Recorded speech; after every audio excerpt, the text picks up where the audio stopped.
Good day everyone, welcome back to my channel. Today is going to be a very exciting day for me as I'm going to plug this Asustek Gaming OC 3080 card into my PC, which is actually using an O11D mini case.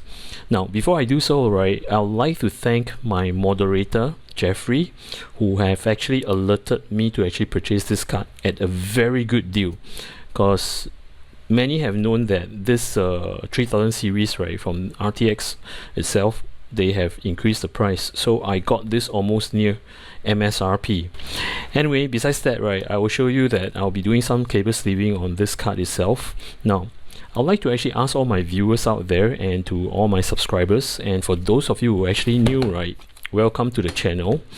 Now my question to you is that should I plug this card the way that it is into the motherboard itself, or should I do it vertically, as in like vertical mount?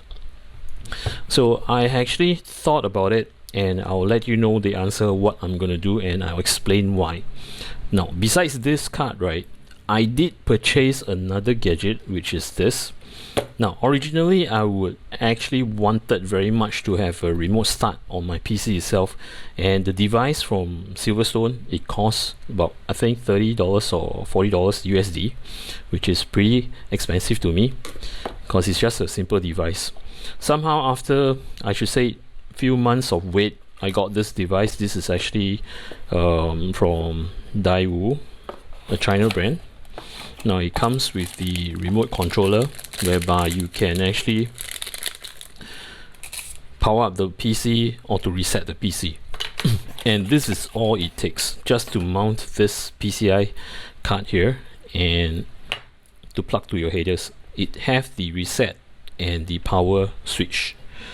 Alright, without further ado, right, let me just proceed on with the sleeving on this 3080 card, the cables, the two 8-pin cables. And once after that, right, I'll plug everything into my PC and to show you that if this remote start works. And I'm going to talk about whether should I plug this card the way that it is and vertically. Let's get into it.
Now as you can see that I've actually placed my GPU in my PC, and I have actually done the sleeve properly, combed them nicely.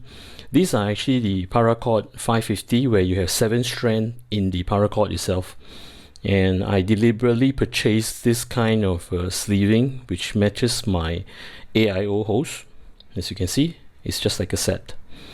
Now earlier on I've actually mentioned about this PCIe remote start, whereby it gives you a controller to press and start your PC instead of pressing the button from the top. I'll show you later how it works. Now if you guys are interested to purchase this item here, right, I will leave this item in my description, and it's pretty cheap.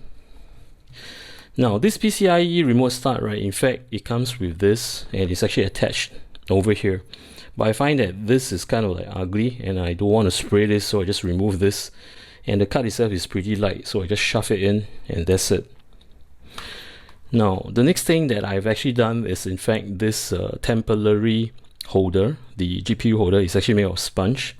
Now, the way that I do it, right, is slightly different from others, whereby, as you know, that the case itself, right, is actually machine made, or should I say tailor made in the factory. So most of the alignments, right, are pretty straight. So what I will make use is actually this. First, before I do the before I do the GPU holder, right, I'll make sure that my case is actually at the right alignment. As you can see, there's an air bubble here in the middle, so it tells me that, oh, this is actually aligned. So the case itself is straight. And when I do the GPU holder itself, right, I need to cut some, trim some, and once I've done the correct height, I'll place this in, as you can see. Okay, let me see. See, it's about center.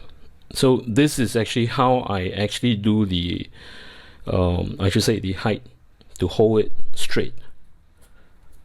So something that you guys might actually want to take note on, especially if you are using those brackets whereby you have a pillar and you move up and down, you wouldn't know how much you need to actually lift up or lift down. In fact, it's up. So this is actually a good instrument to gauge the the ground level of your case and your card. Now move on to the start itself. As I have mentioned to you, this is actually a remote start, so I just press this, it will start. See, it starts my PC.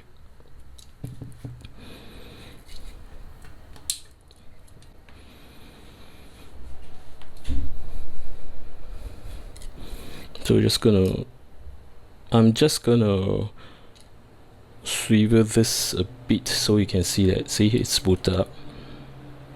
And again, with this remote start, right, if I were to press again, see, it's gonna shut down. So this is actually how it works. It works like a charm, so that I don't have to actually touch the top panel to switch on the button. And I believe that some of you have actually experienced this, whereby if you were to press it too much at the top, the button might just worn out. The color will just worn out. So I rather choose to actually use the remote start, which is easy.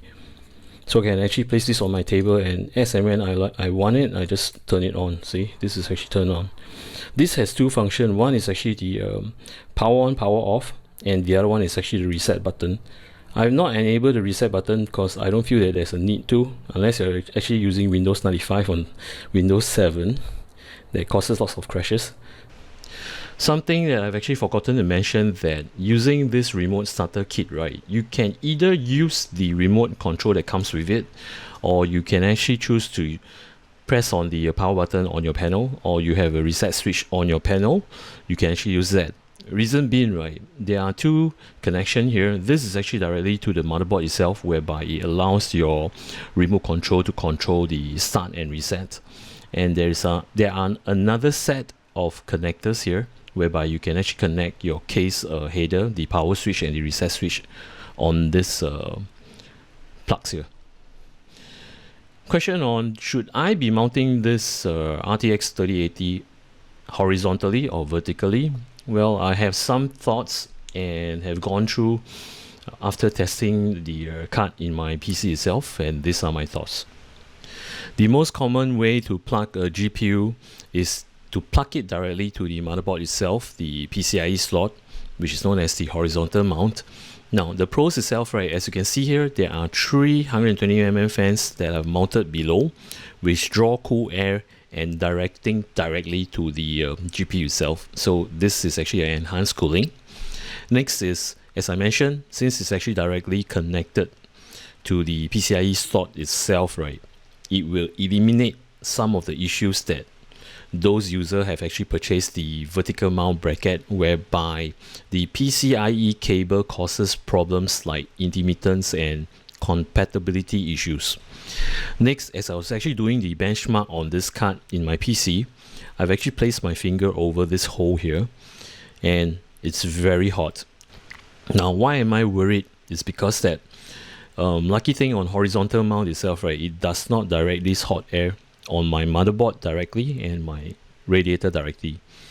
Having to say so, right, I do have experience whereby my motherboard goes too hot, or there are hot air channeling on my motherboard itself, it will work. And for radiator, right, as you know that there are cooling solutions inside the radiator itself, and if there are too much hot air attacking it, right, it might cause the solution to evaporate.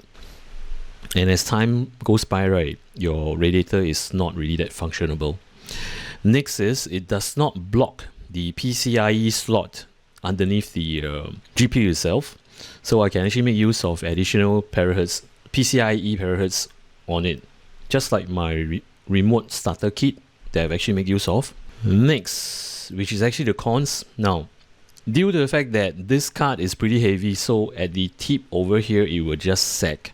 So as you can see here, I've actually placed a temporary solution. I'm going to find a fixed solution for this. So this is one of the downside. And next thing is, this card here in fact is right above my M.2 slot, where I have a M.2 SSD beneath it. This card is actually blowing hot air through the fins here at the side, and it might attack my M.2, so my M.2 will actually suffer from temperature. I'll try to actually do something about it later. Now for vertical mount, I've actually not have a vertical mount bracket purchased, as I'm still waiting. If you were to do it vertically, right, yes, your card will look absolutely stunning, good looking, because it does show the front fascia of the card with your 3 fans and the top of your card where you can see over here. Next is, it prevents the GPU from sagging. This is one good point. Next, it doesn't sit right above my M.2 card, whereby it's cooler for my M.2. And of course, similar to the horizontal mount, there are direct cooling from the bottom of my case. Now the cons will be, it takes up the PCIe slot. If you were to put the vertical mount bracket, it covers up, so you can't really actually place any PCIe slot over there. Next is, as I mentioned before, there is concentrated hot air over here. It's gonna hit my motherboard or radiator. Even my bottom fans are actually blowing. I can still feel that the strong hot air, right, is gonna pass through. So that's my biggest worry. Next will be the extension PCI cable, which I've actually mentioned earlier to you. Some users are facing issues with the intermittence and the compatibility issue. There you have it. I've shared with you my thoughts on the 2 types of mounting, horizontally and vertically. I'd like to listen to your comments and your feedback, so do leave your feedback and comments in my comment section. Now, for those of you who actually like my content, do remember to subscribe, and don't forget to actually click on the notification bell button. Alright, till then, take care, goodbye, see ya.